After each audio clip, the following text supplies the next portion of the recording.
Welcome back. Today we are going to read chapter 7. Yesterday, Red and Goldie split up, decided to live their own lives, and create their own nests. Let's see what happens today. I was out walking around one day looking at all the things around my nest tree. Lying on top of the ice was a single leaf. I looked, but I couldn't see where it may have come from. As I reached out to touch it, I thought to myself, this might be a nice place to sit so I won't sink into the ice. When I hopped and landed on the leaf, it began to slide, and I fell. The frozen rain was deep, and I sunk down to the ground. I struggled to get back to the clear area under my tree, and I sat down to think. There has got to be a way I can sit on this leaf and not have it move. If I hop real fast and jump, I might land right in the middle of the leaf. That should work. I was, after all, a champion branch gap jumper. Backing up, I take off as fast as possible and I jump. Yes, I landed on my leaf. Perfect landing, legs bent at my knees and elbows with my tail perfectly straight in the air. Yep, I can still jump, but the only problem is that when I landed on my leaf, it started to move down the little hill it was on, and we were going fast. We start to go faster, and I can hardly hang on. I'm leaning from side to side because my balance is all messed up with my tail dragging in the ice. When I held it up, my leaf and I started becoming more steady and smooth. This is great! I can move so fast down this ice and not sink in. And if I lean, I can get my leaf to change directions. I am going so fast, the wind was blowing my cheek whiskers back against my face, and my eyes were starting to water. This is so much fun. I leaned too far to the side, and suddenly I crashed into the white ice. I sank way down to the ground with the ice buried deep in my fur to my skin. The leaf was crumpled up with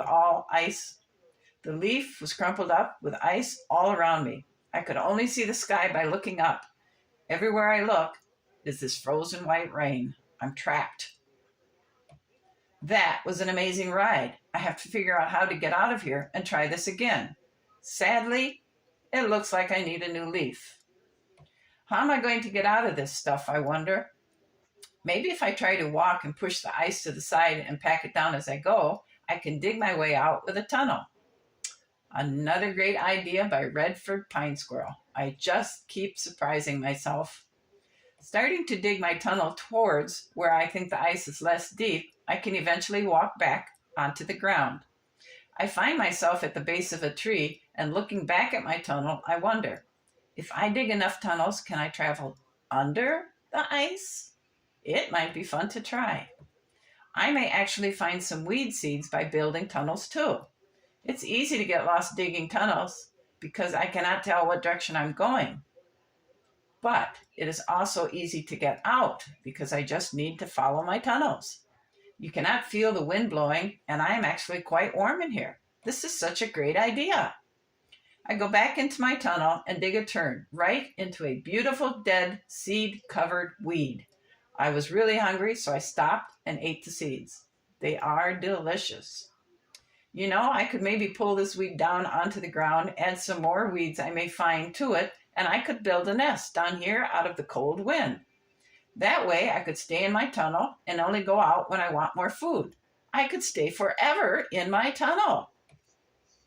I'm pretty impressed with myself because of all the great ideas I have. I keep digging, making turns, and packing the ice as I go along. Turning around and looking at my tunnel, I become confident it really is a fine tunnel. It is packed solid and clean and full of corners and twists. I just keep digging, eating weed seeds as I come to them. This is so neat, I think to myself. I wonder if Goldie's home. She has got to come out to see this. I come out of my tunnel back into the area by the tree and look around to find where Goldie has her nest. It's a couple of trees away from my tunnel, so I hop to her tree and look up at it, shouting at her nest. Hey, Goldie, are you home? I yell. Goldie stuck her head out and asked, what do you want? I have something to show you. Come down here, I called to her. Slowly, Goldie climbed down from her tree, looking hungry and cold. What do you have to show me? She asked. Look, I have made a tunnel to play in. We can travel under the ice, and it is warmer in there than out here. Come try with me. Red, I can't. I'm just too cold and hungry. I need to go back into my nest. No, you need to move around and we will try to find you something to eat. I found weed seeds in my tunnel, so we'll look for you some. Follow me. I led the way into the tunnel and checked to make sure she was following. She was. We came to the last weed I had eaten from, and I started digging a different direction, hoping to find more weeds for Goldie. I was worried about her. She was very slow moving and very skinny, even with all her heavy winter fur. When was the last time you ate something, Goldie? Do you eat very much, and have you got anything stored in your nest to nibble on? No, I don't have any snacks. I was too busy trying to look around and find who may be living in these woods too. I guess I didn't do a very good job of taking care of myself like I wanted to. Why didn't you let me know you needed me? I asked, even more worried than I wanted to be. My sister was sick and was too proud to ask for help. How could I help her hang on until the ice melted and we could find her more food?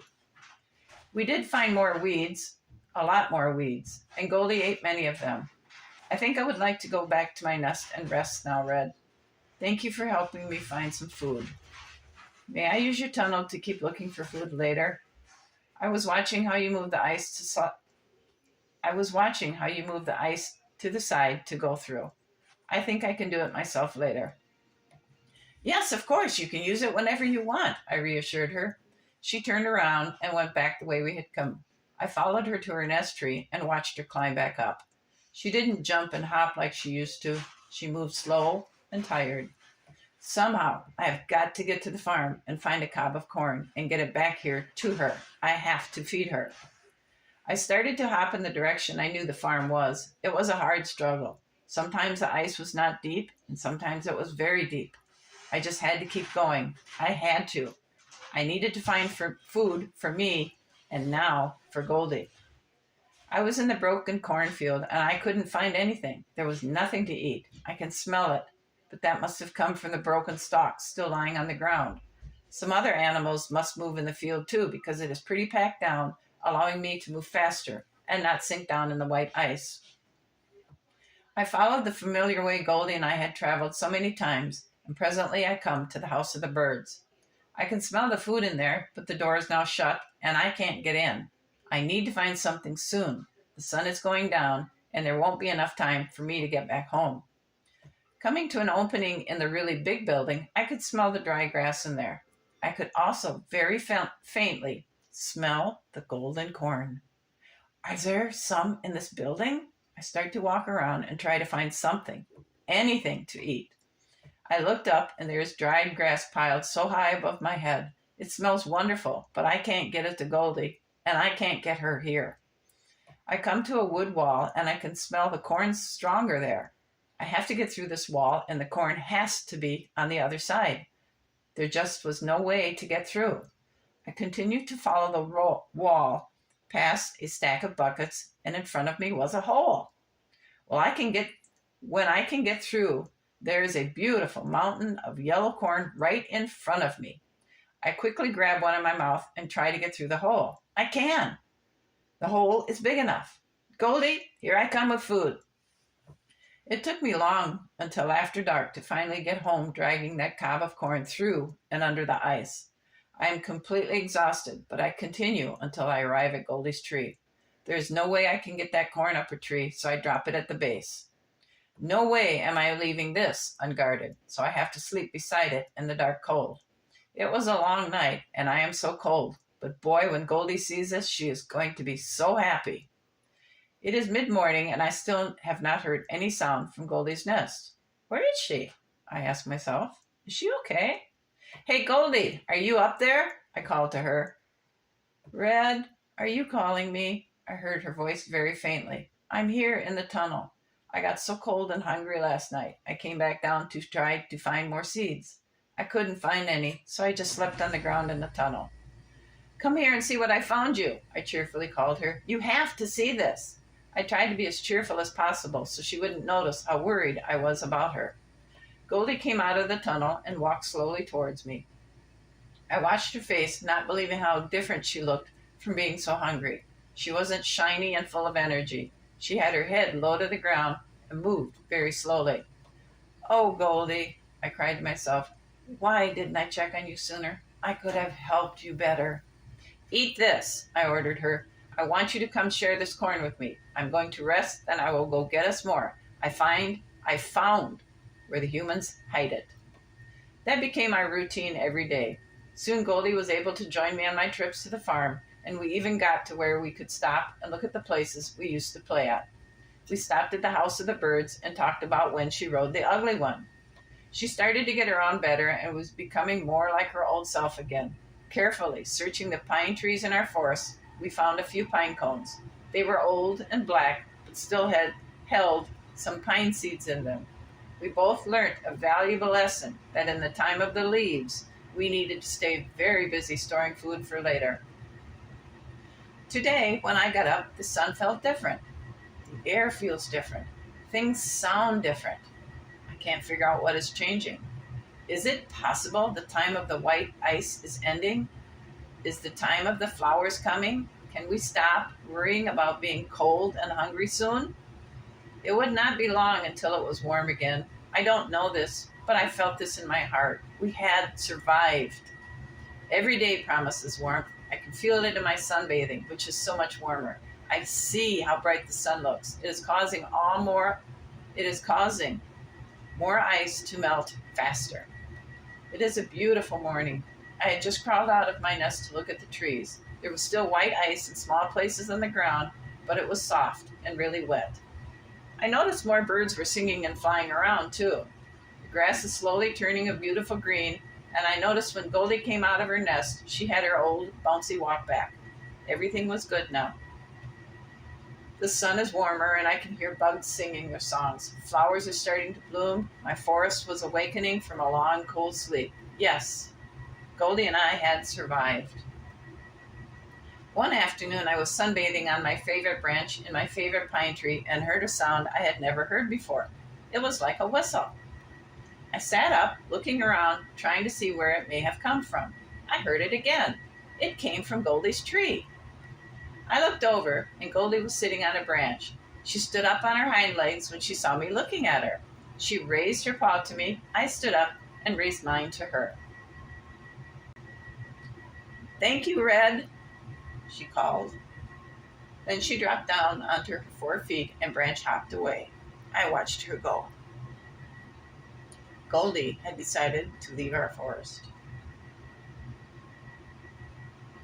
"Goodbye, Goldie," I called to her empty nest. And that is the end of this book. Part 2 is called Where is Home? I hope you've enjoyed this part 1 of Red and Goldie. I think we will work on the next room, and when that room is finished, then we'll start part 2. So you guys have a good day, and thank you for listening to my story. I hope you have enjoyed it, and it's time to go back to construction now. I'll see you again. You guys all have a great afternoon. Bye.